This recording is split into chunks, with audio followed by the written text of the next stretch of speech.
नमस्कार, मेरा नाम है अरुण सिंह। आप देख रहे हैं एनडीटीवी। हमारे साथ हैं बड़े पर्दे के बड़े सितारे नवाजुद्दीन सिद्दीकी। बहुत बहुत स्वागत आपका एनडीटीवी पर। कॉस्टॉक की कहानी लेकर इस वक्त ये हमारे सामने आ रहे हैं, लेकिन इस बार बड़े पर्दे पर नहीं बल्कि ओटीटी के जरिए हमारे घरों में जो है वो दाखिल हो रहे हैं। सबसे पहला सवाल यही होगा कि आप एक बड़े एक्टर हैं, आपने कमाल की फीचर फिल्म्स की हैं, थिएट्रिकल रिलीजेस की हैं। जब आप एक ओटीटी प्रोजेक्ट को अप्रोच करते हैं कि क्या आपका कोई अलग अप्रोच रहता है, या फिर अगर एज एन एक्टर नहीं but let's say as a star कोई अलग अप्रोच या अलग तरीके से आप उसे देखते हैं, या तैयारी या यार ये जो माइंडसेट? है, ये जो माइंडसेट है, ये बहुत ही अजीब सा माइंडसेट है। क्योंकि एक्टर का काम है एक्टिंग करना। बिल्कुल। हम लोगों से आप चाहे मैं ओटीटी का कैमरा अलग थोड़ा ही होता है, वो भी वही होता है, या टीवी का कैमरा भी वही होता है, कैमरा तो वही बतौर होता है। स्टार आपको कुछ अलग अप्रोच लगती है? ऑफ कोर्स नहीं एक्टिंग नहीं, तो सेम अप्रोच है। कुछ नहीं। जो एक्टर अच्छा होता है वो हर चीज़ में अच्छा एक्ट करता है, फिल्मों में भी अच्छा करता है, थिएटर में भी अच्छा करता है, स्टेज पे भी अच्छा करता है, टीवी में भी अच्छा करता है, हर चीज़ में। बात एक्टिंग की है, बात ये नहीं कि भाई अगर बड़े पर्दे पे अगर मैं करता तो मैं कुछ दूसरी पुड़िया खाता और वो बड़ा पर्दे वाली एक्टिंग हो जाती है। सुनिए, जो बुरा है, जो मीडियोकर है, वो बड़े मोबाइल पे पर्दे भी पे मीडियोकर है। नहीं, बड़े पर्दे पे भी मीडियोक्रिटी करता है ना। जो अच्छे एक्टर्स होते हैं वो कहीं पे भी अच्छा करते हैं। हमारा काम और इतना ही राइट है ना। बाकी आप उसको कहीं पे भी रिलीज करो जी। तो ये आपके ऊपर है, ये वो मेकर्स के ऊपर होता है। और ओटीटी एक ऐसा प्लेटफॉर्म है जो स्पेशली जी को तो मतलब इतना ज़्यादा देखा जाता है, अगर देखा जाए तो उससे ज़्यादा और क्या चाहिए एक्टर को कि भाई लाखों करोड़ों लोग आपको देख रहे हैं। वही वही मैं बात कर रहा था कि जो अप्रोच है वो क्या, वो माइंडसेट हो क्या बदलता है? माइंडसेट क्योंकि नहीं बदलता। माइंडसेट नहीं बदलता बतौर एक्टर, बट मे बी बतौर स्टार भी नहीं। जैसे आपने कहा कि इतनी आई बतौर बॉल्स। स्टार, ये तो आप स्टार बोले, मैं तो एक्टर बनने की कोशिश कर रहा हूँ अभी। आप ही बोल रहे हैं स्टार, हमारे लिए तो मैं स्टार तो ही है कभी सर। ना बोलूँ स्टार। बट क्योंकि अगर नंबर्स की बात करें तो जैसे मेन स्ट्रीम सिनेमा जो है, या फिर जो थिएटर्स में जो सिनेमा है, वो उसके नंबर्स ड्रॉप कर रहे हैं। जैसे पिछले साल भी जो है वो काफ़ी नंबर्स ड्रॉप किए। और अगर मतलब परसेंटेज बहुत ज़्यादा नहीं है, लेकिन जो ज़्यादातर डब्ड फिल्में हैं साउथ इंडिया की जो हिंदी में हुई, अगर वो वाली निकाल दे तो 37% का तब ड्रॉप है थिएट्रिकल रिलीजेस में। तो आपको क्या लगता है उसके पीछे की क्या वजह है? भाई मैं तो ये पिछले देखो, साल मैं का। सच बताऊं, यहाँ मुंशी बनने के लिए उतनी याद है किसके नंबर कितने हैं। मैं तो एक्टर हूँ, आप मुझसे कहीं पे भी एक्टिंग करवा ले, मैं एक्टिंग ही करूँगा। राइट। ये नंबरों का ख्याल जो रखते हैं उनको उनको मुबारक हो कि हमारे नंबर क्यों नहीं आ रहे, इतने लोग क्यों नहीं आ रहे फिल्म देखने के लिए। वो मुझे इस चीज़ में मैं घुसना नहीं चाहता। मेरे साथ एक्टिंग करवा लो, कहीं पे भी करवा लो।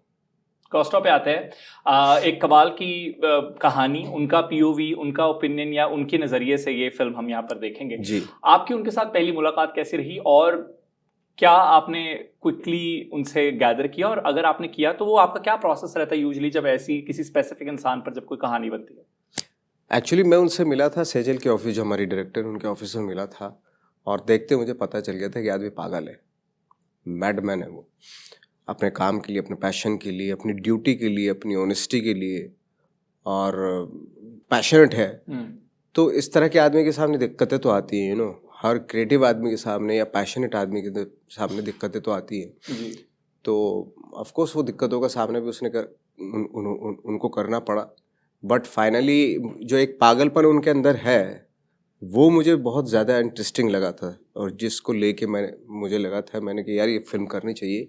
क्योंकि कुछ तो है कहने के लिए कि आदमी को, मोस्टली मैं कैरेक्टर वही करता हूँ जिसकी स्टोरी पे मेरा ज़्यादा ध्यान नहीं जाता। मैं जाता कि आदमी का की जो पर्सनैलिटी है, पर्सोना है, या उसका माइंडसेट है, या थॉट है, कुछ तो उसमें अलगपन है।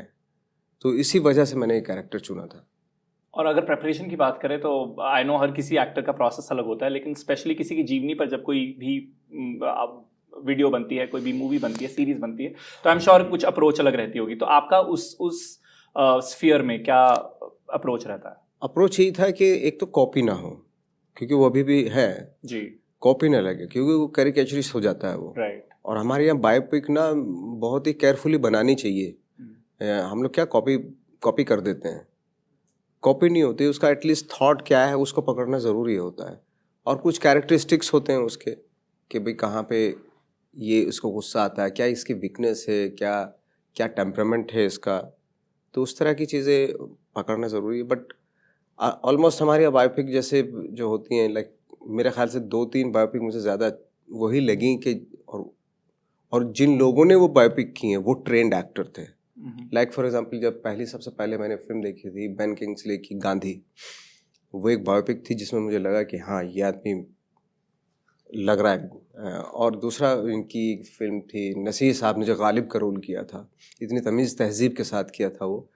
तो हालांकि हमें नहीं मालूम, हमने तो सिर्फ फ़ोटो ही देखे हैं गालिब साहब के, लेकिन लगा था कि हाँ अगर वो रहे होंगे गालिब साहब तो ऐसे ही होंगे जैसे नसीर साहब ने किया था।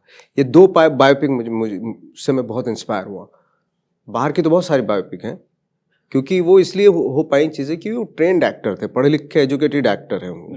और आई थिंक उन्हीं को करना भी चाहिए जो अपनी एक्सपर्ट हों एक्टिंग में, और जो जानते हो वो उन्हीं को करनी भी चाहिए बायोपिक। अदरवाइज बहुत डेंजरस है बायोपिक करना, उसमें पता चल जाता है कि कितना पानी में है ये एक्टर। हम हमेशा पकड़े जाते हैं हमारे यहाँ तो। बाकी अब आपने एक्टिंग की ट्रेनिंग की बात की, इसी साल बहुत सारी ऐसी, क्योंकि अगर हम नंबर्स की बात ना भी करें बट ओवरऑल अगर परफॉर्मेंसेस की बात करें तो जनरल एक ओपिनियन जो ऑडियंस के बीच में वो ये है कि जो परफॉर्मेंसेस है उनका स्तर गिर गया है। जब हम आप जैसे एक्टर्स को देखते हैं, आपकी पुरानी फिल्म हो नई फिल्म हो, एक कंसिस्टेंसी है, एक लेवल है, बट आज के बहुत सारे लोगों के जहन में ये वाला आइडिया भी है, चाहे स्टार किड्स हों या वैसे ही फ्रेश एक्टर्स हों, वो ट्रेनिंग की कमी नजर आ रही है, चाहे वो डबिंग हो या फिर ओवरऑल एक्टिंग हो। तो आपको क्या लगता है कि 2025 में जहाँ पर रिसोर्सेज भी बहुत ज़्यादा हैं और जो स्टार फैमिली से भी आते हैं, फिर भी वो कमी और या फिर वो हेजिटेशन कहाँ रह रही है? आई थिंक मुझे लग रहा है कि यू आर राइट एब्सोल्युटली कि काफ़ी सालों से 10-12 सालों से मैंने तो कोई एक्टर देखा नहीं इसमें जिसको लगे कि यार ओ माय गॉड ये तो इसको तो देख के मेरी मतलब हालत खराब लास्ट हो गई। आपको किसको देख के ऐसा लगा था, किस एक्टर को देख के लगा यार था मुझे मनोज वाजपेयी को देख के लगता है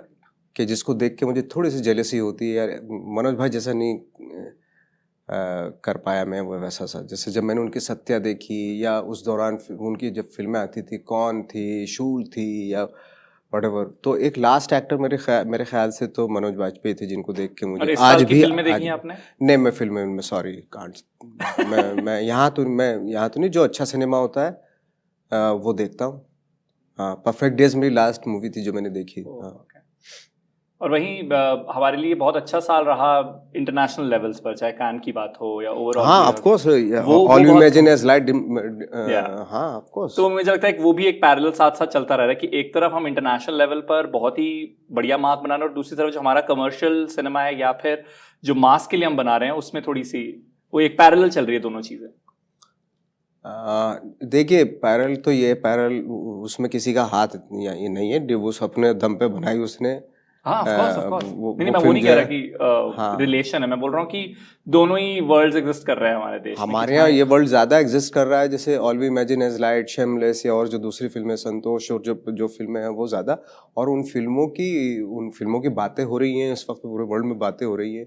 और यही फिल्में हैं लाइक जैसे लंच बॉक्स थी या इस तरह की फिल्में होती थी जब हमारी भी कान मान में जाती थी, यही सिनेमा है जो आपको इंटरनेशनली रिकग्निशन दे रहा है ना। और यही क्रैक कर भी पाए एक्चुअली अब तक इंटरनेशनल ऑडियंस को। वरना जो हमारी जो सो कॉल्ड कमर्शियल फिल्म है उनको जो हमारे यहाँ के लोग बाहर बैठे हैं वही देखते हैं, उसके अलावा कोई अभी क्रैक नहीं कर पाए, अभी उधर उधर नहीं हो पाए। बट हाँ यही है बस।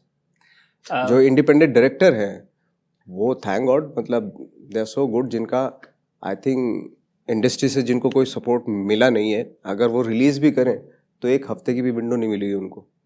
और ये बहुत आयरनी है, बहुत ही पैथेटिक है ये।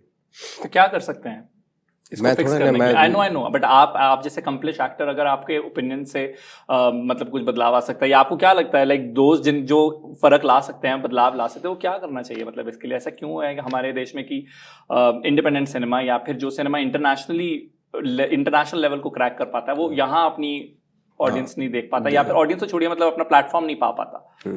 हाँ ये तो है। तो what do you think we can do as maybe audience or as a fraternity or as industry?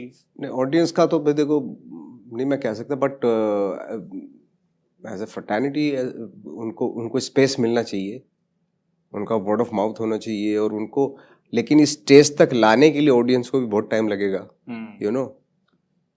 वो टेस्ट में या फिर हाँ, जैसे क्या होता था जब हम लोग एनएसडी में थे तो हमें, क्योंकि वो एक अलग आर्ट फॉर्म है, ये एक जो अच्छी आर्ट फॉर्म है उस तक लाने के लिए ना थोड़ा वक्त लगता है जी।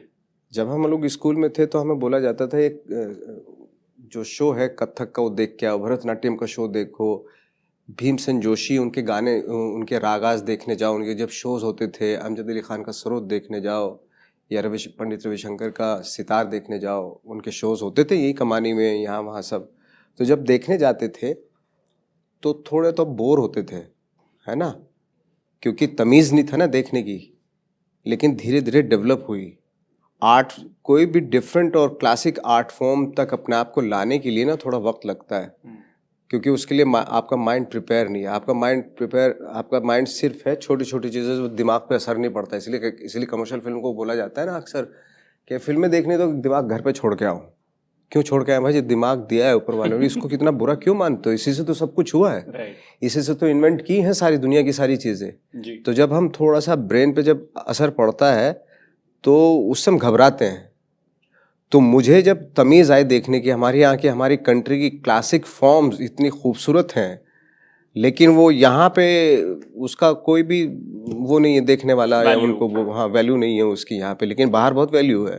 यू नो, जब अनुष्का शंकर का जब शो होता है ना फ्रांस में या कहीं, टिकट नहीं मिलते, यू नो, तो उस चीज़ को वो तो समझ रहे हैं हमारी आर्ट फॉर्म को, हमारी कंट्री की जो धरोहर है, एक्चुअल जो धरोहर है हमारी कंट्री की, उसको तो देख पागल हैं वो लोग देखने के लिए। लेकिन हमारी कंट्री में उसका ज़रा सा भी वैल्यू नहीं है उन सब चीज़ों की। राइट, एंड इसीलिए मैंने आपसे ओपिनियन मांगा कि क्योंकि आपका आप एज अ पब्लिक फिगर, आपका कोई भी ओपिनियन होता है वो मैटर करता है, उससे इन्फ्लुएंस भी बढ़िया आता है। अब हाल फिलहाल में पहलगाम अटैक के चलते एक सेंटिमेंट जो है वो थोड़ा चेंज हो गया भारत का, या फिर कहें मीडिया की वजह से या सोशल मीडिया की वजह से। तो बतौर पब्लिक फिगर आप क्या? सर मीडिया में पता नहीं क्या चलाया जाता है, लेकिन अगर मैं एक्चुअल में देखूं, हमारा हिंदुस्तान बहुत खूबसूरत है। एक घटना के ऊपर पूरा हिंदुस्तान एक हो गया, इससे बड़ी खूबसूरत बात क्या हो सकती है? आप ही देखिए। बिल्कुल। और जो इसके अलावा कुछ और भी चला रहा है तो इसका मतलब वो कुछ और फैलाना चाह रहा है। लेकिन इसीलिए मुझे, चाहे वो हिंदू, मुसलमान हो, सिख हो, ईसाई, इसलिए खूबसूरत लगते हैं क्योंकि हम एक हैं, वाकई एक हैं।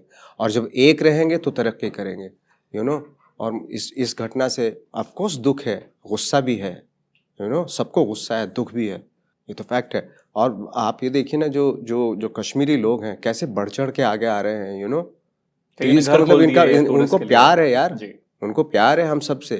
और पूरा हमारी कंट्री एक है यार। जब आप घूमो दिल्ली में, बड़े शहरों में, कहीं भी ऐसी कोई चीज़ नज़र नहीं आती।